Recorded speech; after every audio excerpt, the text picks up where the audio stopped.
Welcome back to my farm. Now, I apologise it's been so long since I've released a video.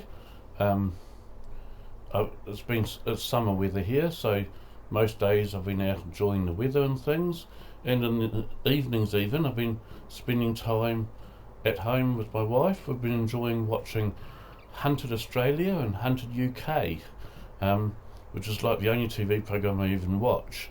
Now, I know there is such a thing as Hunted USA, although I've never seen any of it.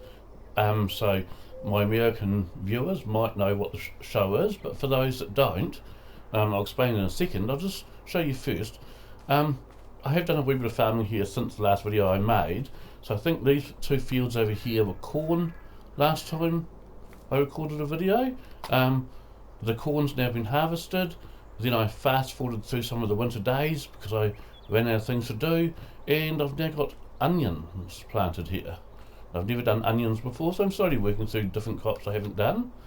Now, okay, so we'll just do some windrowing as I talk to you about Hunted and things. So what Hunted is you get volunteers, members of the public who choose to be, sorry about those beepings there, that was just me turning my steering wheel on, which I forgot to do before I started recording.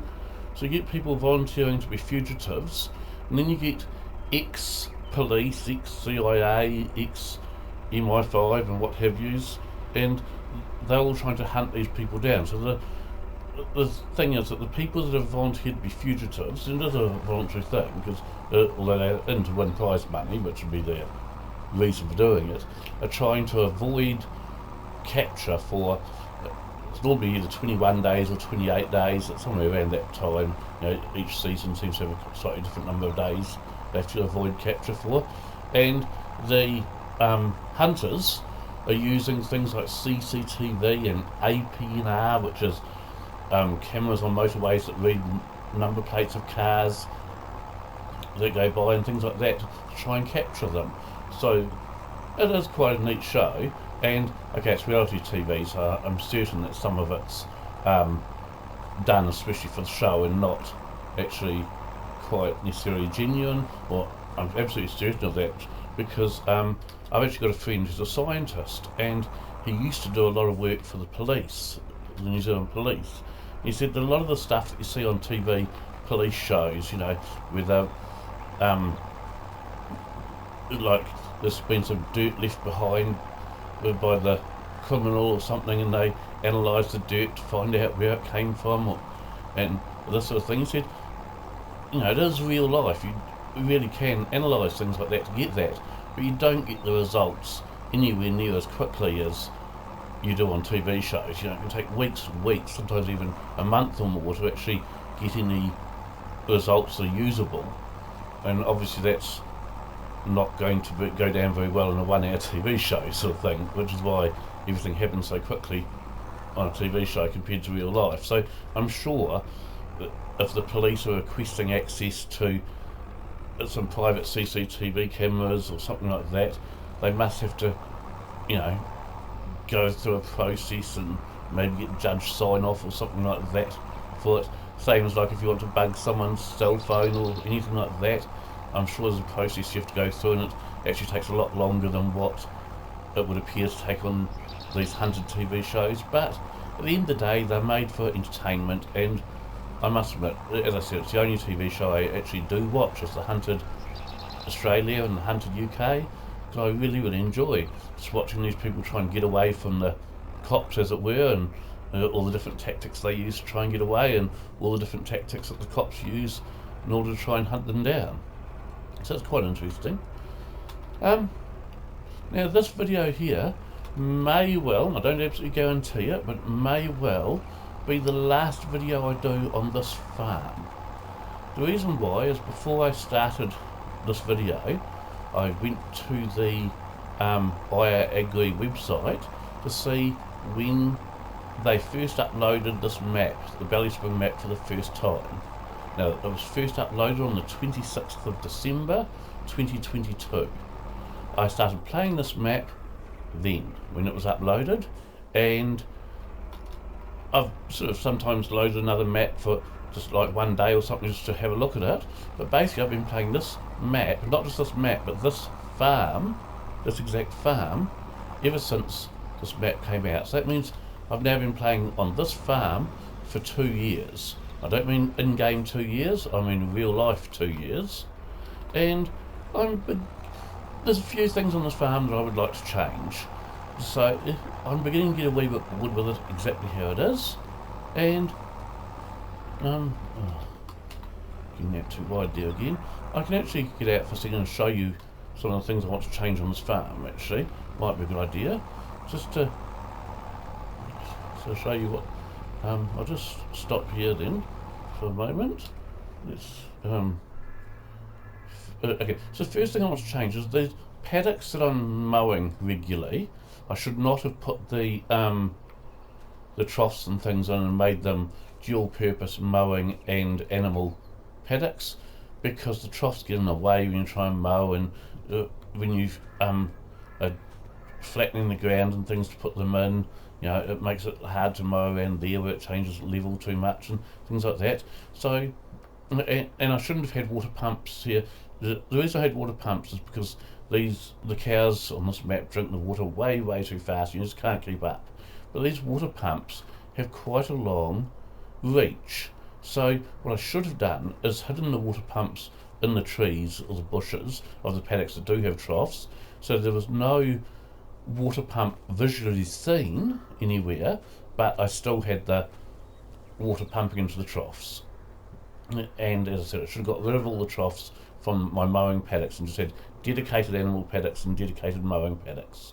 So that's one thing I'd like to change. Another thing, and in fact I probably need to go into flight mode to show you this bit, so let me just go into flight mode and tell it I'm going to build something. If I go, let's see, let's tell it I'm going to do a dog kennel if I can find it, because that's small so it won't get in the way of me showing you.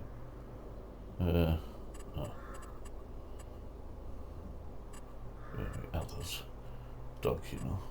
Okay, so let me show you here. So here I've got my, if I turn my camera around, my cow shed here. This is a typical New Zealand style cow shed. Okay, it's called a, what was it called, a fishbone cow shed I think it's called from memory, where it has open sides and the cows go in. It would actually have a lowered pit in the centre there. Idea is all the cows go in. It has a run down here from a lot of the paddocks all the way down to the cow shed, with gates coming off this run into each paddock. Now what I should have done, and I could actually change this if this was the only thing I didn't like, so I should have continued this run up here all the way up beside this hedge, blocked off these two gates with hedges, because I don't use those two gates for anything anyway. I prefer to use the other entrances into those two paddocks if I need to go into those two paddocks for anything. So built hedges across there, carried the run up here, right up here, and in through this hedge here, so that the run ended in this paddock here, just so that it was an even longer run down to the milk shed. But as I said, if that was the only thing I didn't like about this, then I could change that. But yeah, it's just a number of things. I also shouldn't have, if I go out of this build mode now, and let's go over this way. So there's lots of different types of grass on this map, and in my cow paddocks I've used this long grass for mowing. I should have kept with shorter grass, because it's actually a bit too long for the cows and it doesn't look realistic. It doesn't look like it's been eaten down at all. So I should have used the shorter grass in all the cow paddocks and just used the longer grass in the ones I'm mowing for bales. So I'd have to redo all of those. The other thing that you can't even see, but I shall show you, if I go construction again and go animals, and I'm in cows, so let's go and find these. Okay, so by doing this, it's brought up all the different, you can see now how I've laid out my squares and things for the animal paddocks. Now take this paddock here for example, okay? It's got, I don't know, what's that, about probably about 15 different rectangles and squares to cover that whole paddock, which just to allow my animals to wander anywhere within the paddock. Now I've come to the conclusion I really shouldn't have done that. It slows the game down a wee bit with loading times.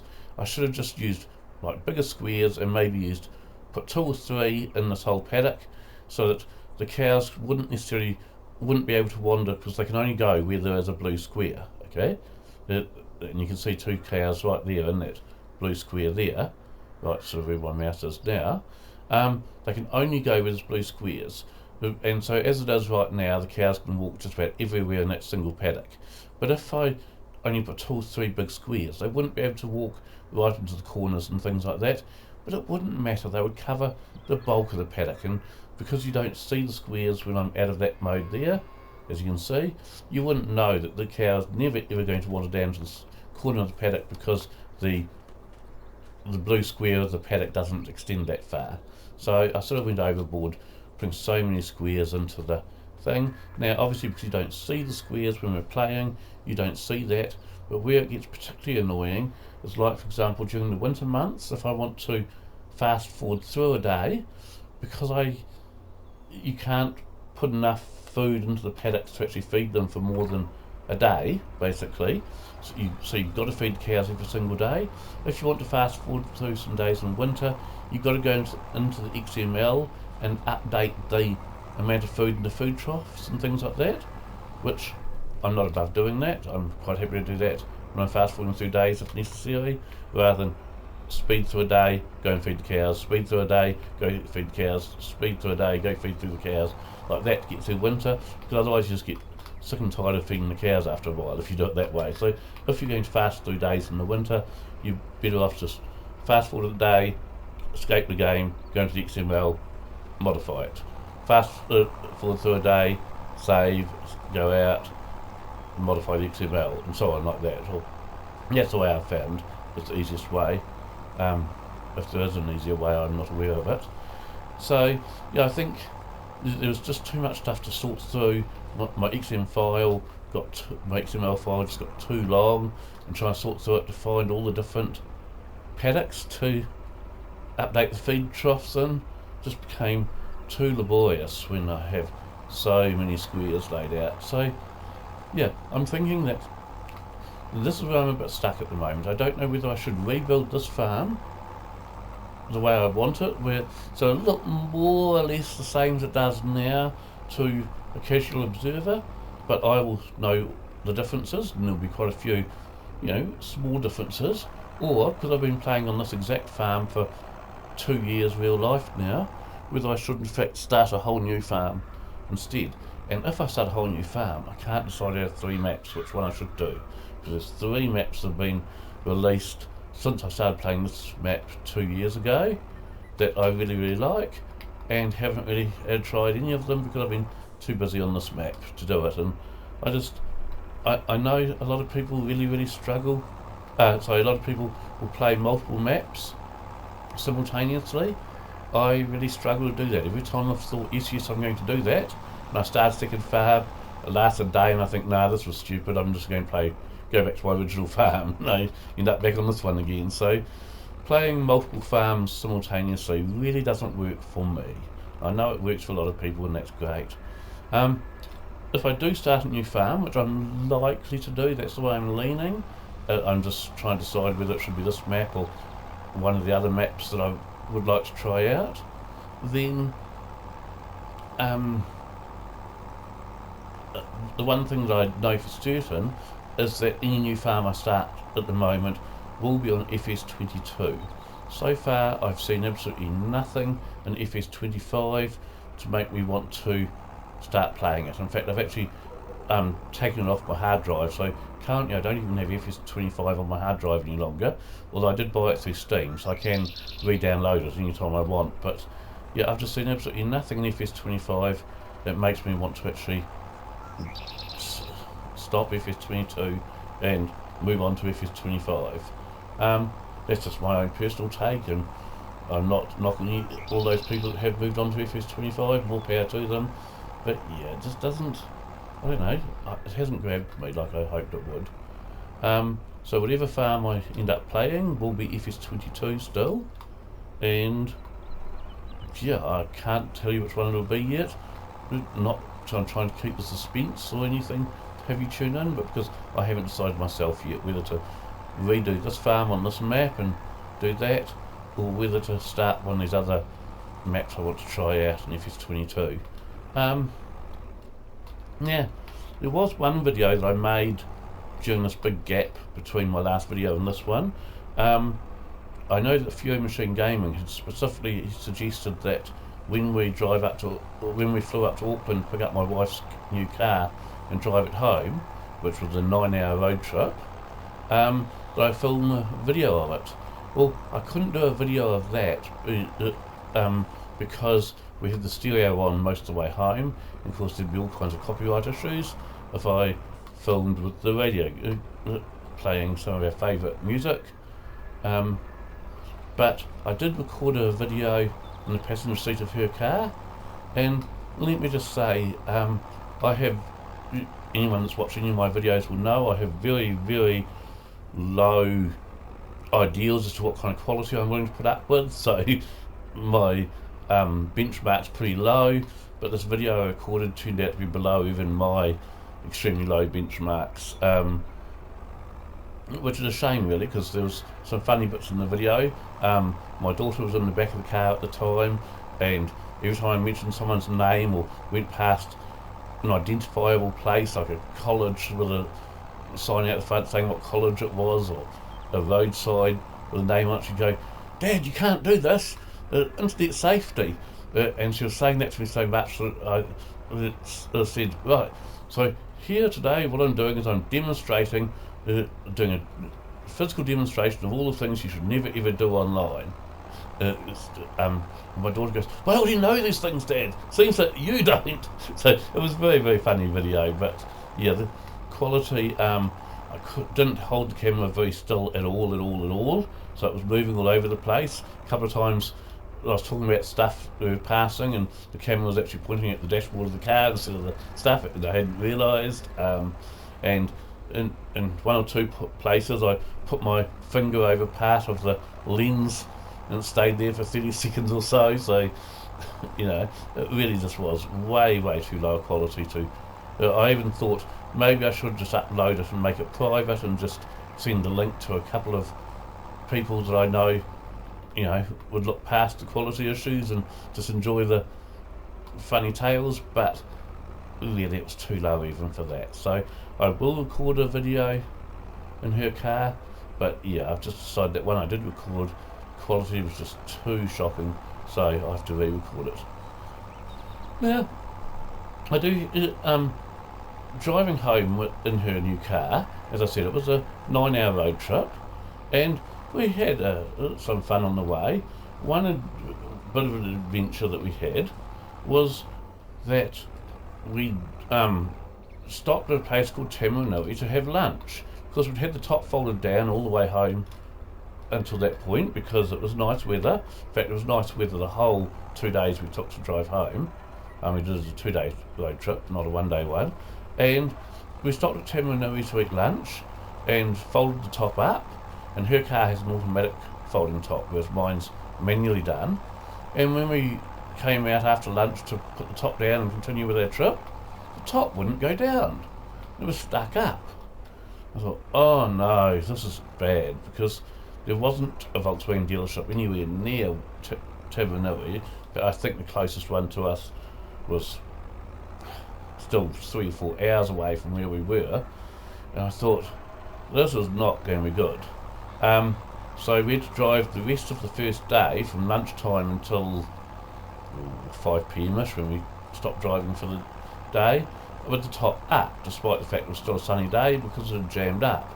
Now, when we stopped for overnight, I got onto YouTube and had a look, and sure enough, tops getting stuck on convertible Volkswagen Beetles must be a fairly common thing, because there's plenty of videos on how to fix them. So it's good, because the interesting thing here, if you like going to the Honda dealer with your Honda, and I do a lot of work myself, but if you go to the Honda dealer with your Honda and want to get some work done, they charge $115 an hour for labour. If you go into the Mazda dealership and want some work done on your Mazda, I think they charge $110 an hour labour.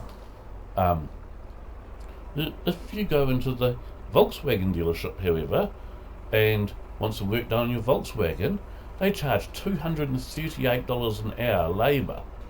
And I suppose how this is justified is that you're not just, if you go into a Honda dealer, you're paying someone who's trained on how to fix Honda cars. If you go into a Mazda dealer, you're paying someone who's trained on how to fix Mazda cars.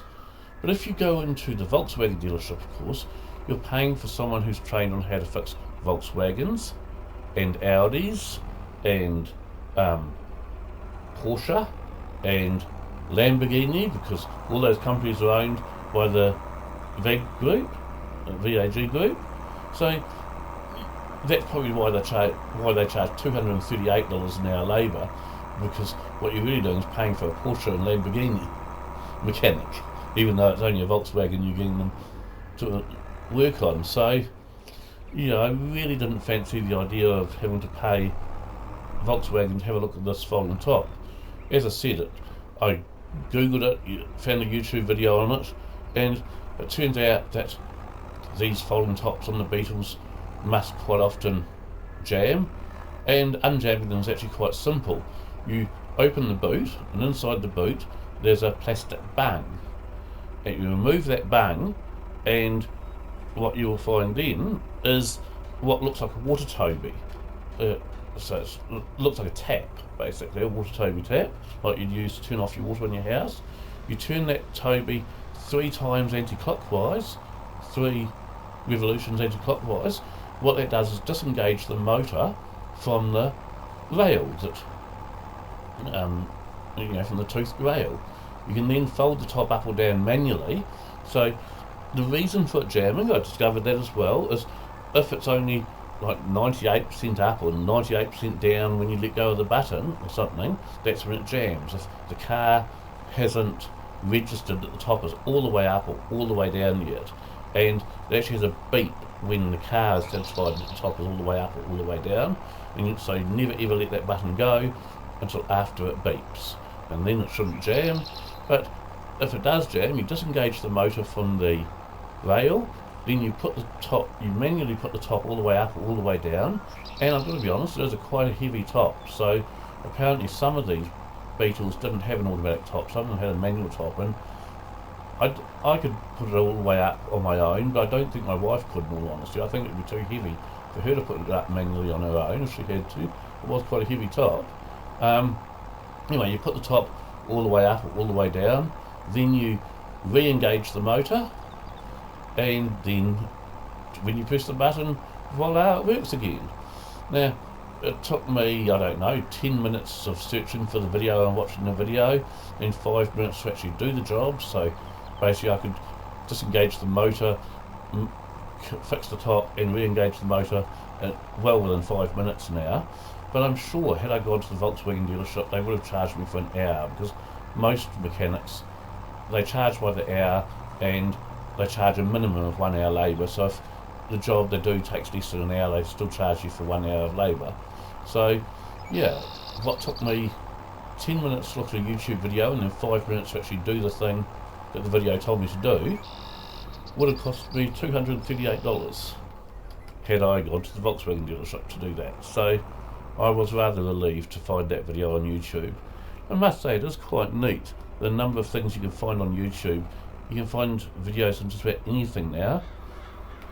So I've now rambled on for 24 minutes, so I will let you go, but when I see you next, I will almost certainly be on a new farm. I'm almost definitely convinced that I'm going to stop this farm, because as I said, after farming on the same farm for 2 years, I'm beginning to get a bit bored with it, so I'm thinking of stopping this one, starting another farm. So I shall see you again soon, hopefully on a new farm. Thanks. Bye.